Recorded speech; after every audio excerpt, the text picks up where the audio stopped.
This year marks the 225th anniversary of the 1798 rebellion. It was far from the first Republican insurrection. Far from the first insurrection, the first rebellion. There had been many before that, but it was the first that was explicitly Republican, and that's really why it matters to us. It was the first time that there was an absolute explicit aim of that rebellion was the establishment of an Irish Republic, obviously inspired by the French Republic and to a lesser extent the American Republic. 5 years later, a second armed rebellion took place against British rule in 1803. And again, 1848, 1867, 1916 and 1919. Partition did not pacify Ireland. There was armed rebellions again, most notably in 1956 and the early 1970s for the best part of a quarter of a century. All these rebellions, they have been extensively studied, documented, written about and celebrated, and rightly so. But on focusing on these sort of dramatic rebellions and insurrections, there is a danger that people miss the political vision that has motivated Irish Republicans to action. That people will miss the Republican ideals in their interest in the mechanics of the rebellion, and focusing on those issues, they actually miss the point about the politics that inspired rebellion.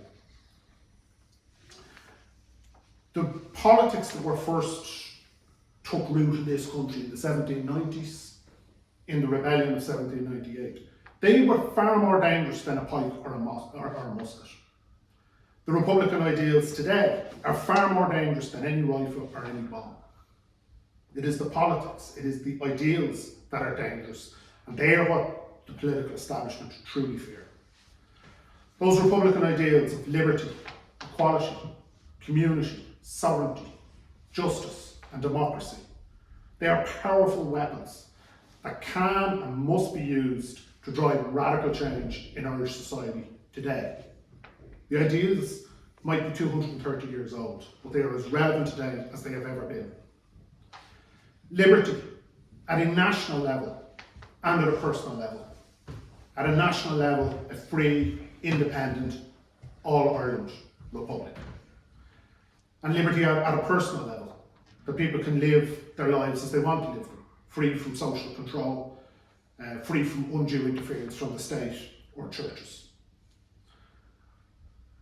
Equality that will allow every citizen to reach their own potential, regardless of religion or gender, sexual preference, skin colour, or any other false division. A community that recognises that none of us exist in isolation from wider society. That we as a society, our republic, must be organised in a manner that protects the young, the sick, the elderly, and other potentially vulnerable groups from parasitic behaviour or parasitic economics. A sovereignty that places the Irish people in full control of our destiny. A sovereignty that extends to the island, our seas, the waterways, but also to our natural resources and to our wealth producing processes, as outlined in the 1919 Democratic Programme. Justice that underpins a policing and justice system that operates without fear or favour, that adjudications are blind to wealth or class or connections. And a democracy that extends far, far beyond the casting of a ballot once every 5 years. A democracy that extends into the workplace and the wider economy, a democratic economy. These are powerful weapons, more powerful than any bomb or any rifle. These are the core ideals that have guided us Irish Republicans for 230 years. And these are the Republican pillars upon which we will build the new Republic. So this year also marks the 100th anniversary of the Counter-Revolutionary War, more commonly known as the Civil War. And what happened then was a minority of Republicans, a minority of the Republican movement, abandoned the core Republican ideals, abandoned the Republic and sided with the British state, with the business class, the big farmers, the church, created a counter-revolutionary movement. And that ultimately resulted in two states that had so much in common, mirrors of each other, both states, north and south, both sectarian, both unquestioningly pro-capitalist, and both viciously anti-republican. That's what happens when you abandon your core Republican principles. These two dystopian states, They treated huge sections of their own populations as second-class citizens for decades because of their religion, because of their sex, or because of their class. Whole swathes of the population were treated as second class within their respective states. This year also marks another important anniversary. It's the 25th anniversary of the Good Friday Agreement in 1998. So those of us who are old enough to remember that period, we remember that those of us who identified and highlighted the many weaknesses of the Good Friday Agreement were immediately set upon and labelled as being anti-peace. Those of us that pointed out that abandoning Articles 2 and 3 in the South, or recognising the Unionist veto, or supporting British policing and justice in Ireland, that these steps would not bring us to United Ireland, that wouldn't create some sort of magical fast track to unification. Those of us that pointed that out, some from within Sinn Féin and Labour without, were dismissed as being anti-peace or warmongers or backwoods men that couldn't move with the times. And those who were selling the Good Friday Agreement at that time, again, some of the older comrades will remember it, they told us that essentially there was two options open to us. One was to embrace the Good Friday Agreement and by effect the Unionist veto, partition, British rule, in essence to embrace the status quo, and somehow by embracing it we would defeat it. And it was presented to us that was option one, and option two was to go down into a cul-de-sac of a doomed armed struggle that was never going to succeed. But this was a ludicrous idea. It was absolutely ludicrous, nonsensical, to suggest that there was only two options open to republicanism at that point. We have always advocated that there was a third path, a third way the Republicans could travel, that you could build a radical Republican movement that was unarmed, that didn't engage in armed struggle, but still represented and was capable of challenging the status quo and building the power base of a new Republican movement that would ultimately triumph, unify our country and create the Republic that we all want. But no, there was only two choices. Either you supported the Good Friday Agreement or you were supported armed struggle. Nonsense. We reject it then, we reject that now. At the time the Good Friday Agreement was signed, and in the years coming after it, again, those of us who are old enough to remember it will remember that we were told by the leadership of Sinn Féin that we would have a United Ireland by 2016. As far back as 2003, Gerry Adams, Martin McGuinness, Mitchell McLaughlin and others were stating that the Good Friday Agreement would bring us to United Ireland potentially by 2016. Well, 2016 came and went. It's now 7 years ago and we have no United Ireland. The same people told us, these were the leaders of republicanism at the time, they told us that the Good Friday Agreement contained All-Ireland bodies, a handful. But then in the coming years, more and more All-Ireland bodies would be established, and slowly they would become like an embryonic All-Ireland entity through these multiple All-Ireland bodies. Well, from the time the Good Friday Agreement was signed to today, not one new All-Ireland body has been established. And again, those who can remember that back far, this was one of the key elements of the Good Friday Agreement, one of the what we were told was one of the mechanisms by which the Good Friday Agreement would bring us to United Ireland. Now I'm not here to, simply just to lacerate or to attack another political party. These are simple facts. We sat and waited. We let the clock tick by. Time has passed. 25 years have passed, and the Good Friday Agreement has not brought us 1 inch closer to United Ireland. Those great Republican, people self-promoted as great Republican leaders who presented themselves as this new direction that was going to bring us to United Ireland via the Good Friday Agreement, never happened. Who was right and who was wrong? We were right. Our analysis was correct, that the Good Friday Agreement would copper fasten partition, that would de-radicalise the Republican movement, and that it would institutionalise sectarianism, and it has done all of those things. The Good Friday Agreement was never able to do anything more than what the Sun and Dale Agreement could have done in the 1970s. couldn't, and it didn't. So that's not to say we aren't getting closer to United Ireland. We are. We've publicly stated that. We're getting closer to United Ireland because of the internal contradictions of the British state. The British state is, Scotland, even Wales. The impetus towards independence is growing across that state. That's assisting the Republican struggle. We're closer to United Ireland because the Orange state was broken.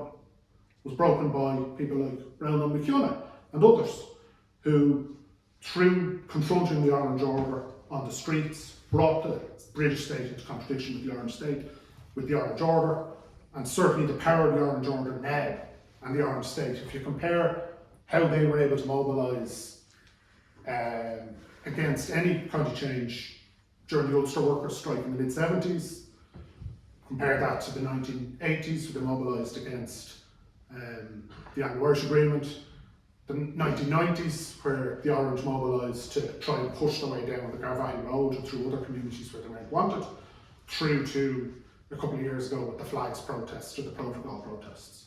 The Orangism as a strong, powerful political force in the northeast of this island, its day has passed. And demographics. Demographics are working in their favour. Deindustrialisation of the 6 counties is working in their favour. All of those things happened without the Good Friday Agreement. We are moving closer to United Ireland, but it's for a range of reasons that have nothing to do with the Good Friday Agreement. Republicans were sold a pup. They were sold a pup when they were told the Good Friday Agreement would fast track us to United Ireland. Now, people like myself and others who were accused of being warmongers because we wouldn't embrace the Good Friday Agreement, it had nothing to do with that. The armed struggle runs its course. People realise that. I've spoken very little about this in the last 15, 18 years in Ireland. It's not something we want to be defined by. But there comes a time when you need to actually address these issues. And the 25th anniversary is as good an occasion as any. The facts are there now. In 1998 there was 2 camps. One putting forward that the Good Friday Agreement would bring us rapidly towards United Ireland, and others have said no, it won't. It's just incapable of it. It's structurally and politically incapable of delivering. And we've been proved right. Those of us who knew it couldn't have been proved right. Unless we want to wait 50 years for us to be proved right. At 25 years, I think it's an appropriate time to take to assess whether a strategy has worked or not. And the Good Friday Agreement was incapable of delivering United Ireland. What it has delivered is institutionalised sectarianism in the 6 counties, which is going to be a longer problem. It has also deepened partition, not just in a practical sense, but in a psychological sense. The removal of Articles 2 and 3, telling people in this stage to abandon the North, which is exactly what they were told to do when they voted to remove Articles 2 and 3. Those were serious backward steps for republicanism. So these are lessons we need to learn, that when Republicans step away from our core principles, when we step away from that radical vision of Tone, of Emmett, of the Fenians, of the democratic programme, when we step away from those principles, when we step away from that vision, and when people kid themselves and they think that they can dance with the devil, and they think that they can get into bed with Irish capitalism, get into bed with the churches, and somehow remain pure to their Republican beliefs. It's simply not possible. And that, at that point of 100 years ago, when the counter-revolution viciously suppressed the Republican movement, or since the Good Friday Agreement 25 years ago, there are clear historical parallels where Republicans have been co-opted into administering British rule and supporting capitalism within Ireland. Those who were once radical very rapidly moved to become quite reactionary, and in some cases very reactionary. That is an important historic lesson for us to learn. The counterposition, when you if the abandonment of our core Republican ideals has, on those 2 occasions in this last century, resulted in the mainstream of Republicanism, or large sections of it being sucked in to the status quo. The key lesson from that we learn is that it's actually by advancing, we will advance our Republican struggle, not by abandoning those principles, but by promoting them. That's how we advance the Republican struggle. It's not by trying to come up with some convoluted, smoke and mirrors, negotiated settlement with the Brits. That's not how it bring us to a republic. What will bring us to the republic is convincing, first and foremost, the people of Ireland to embrace republicanism, to understand what liberty is about, to understand what equality and community, justice, sovereignty, what are these republican principles and how do they affect me in my life. And that brings us to the now. We as a party, and we should take pride in this, so everyone here should take pride in it, and comrades who can't make it today should take pride in this. What we have done over the last 18 years is find ways to manifest those republican ideals into practical campaigns that people can relate to. I'll use housing as one example. Our campaign for universal public housing, it's groundbreaking. There's no other political party, including most of the left, have done anything like the amount of research or thought that we have on housing to come up with a coherent housing policy that wouldn't just solve the housing crisis temporarily. It would transform Irish society. It would break down class barriers. It would break down economic inequity. It would break down social division. That's how radical up housing is as a concept. And it's also why no other party, including left-wing parties, will touch it. Because it requires such a sort of institutional, systematic change. It affects banking, people who live their lives in debt. We'll break all that. We will break that through up housing. And up housing is one example of how we as a party have identified a way to take a very tangible thing, housing, and make it related to our republican ideals. That is those great ideals that come to us from the 1790s and right through the 19th century and 20th century. All those different republicans who've contributed to the thought process and the development of a republican ideology. It has to manifest in ways that ordinary citizens can relate to. And up housing is one example of that. Another one is power to the people. Again, there's no other party in this country run a campaign similar to that. Have we made it as big as we want it to be? No, we haven't. Has it been as successful as we would like it to be? No, not yet. But the concept where we are taking a concept of sovereignty, that's quite an abstract thing, isn't it? Sovereignty. But what we're saying is that sovereignty is about the Irish people being in control of their own destinies, being sovereign, and also having sovereignty over our own natural resources, including the natural resources which generate energy. And that comes down to how much you're paying for your electricity at the end of the month. And that's a key challenge for us as Republicans, is to bring those somewhat abstract political theories and find ways for them to manifest in the real world in a way that people can relate to. I just mentioned those two campaigns, but again, over the last 12 months, in other areas, with the Irish language movement, campaign for women's rights, international solidarity, there are many arenas that we have been active in over the last 12 months and beyond that. And again, it's an Ardèche. People should take pride in the work that they've done. The video we showed earlier, just showed a flavour of some of our activism. It didn't show everything. For a relatively small group of people, all of us volunteering of our free time, no support from the state, no funding from anywhere apart from ourselves. It's a phenomenal achievement. And I think as Republicans we tend not to be comfortable complimenting ourselves or acknowledging our own work. We have done brilliant work in the last 12 months and in the years that preceded that. But looking forward, what we're about, and this really is the key point, we want to see the establishment of a new republic, a new All-Ireland Republic, based upon the principles of 1798 as applied to the modern world. The prerequisite for building that new republic is to build a new Republican movement. It's just logical. We can't get to the point of a new republic without first building massive support for that concept within the population at large. There is no shortcut.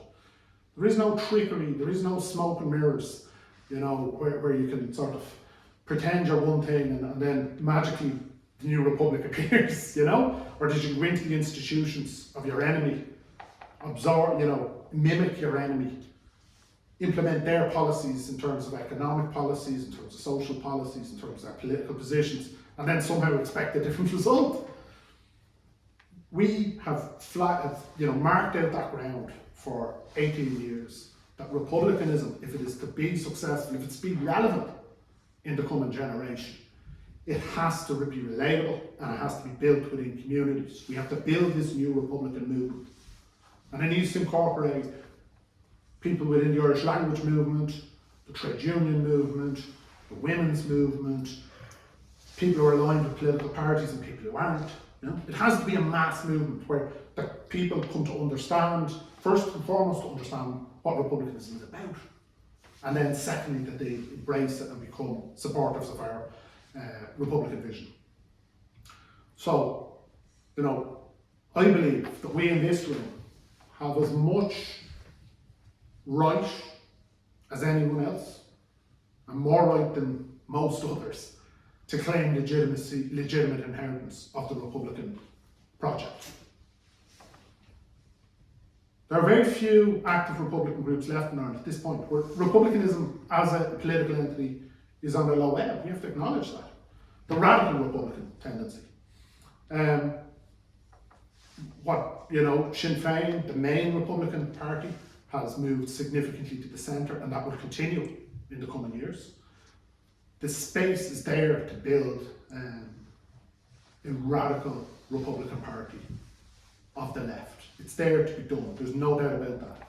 And we, I believe, as good a claim as any.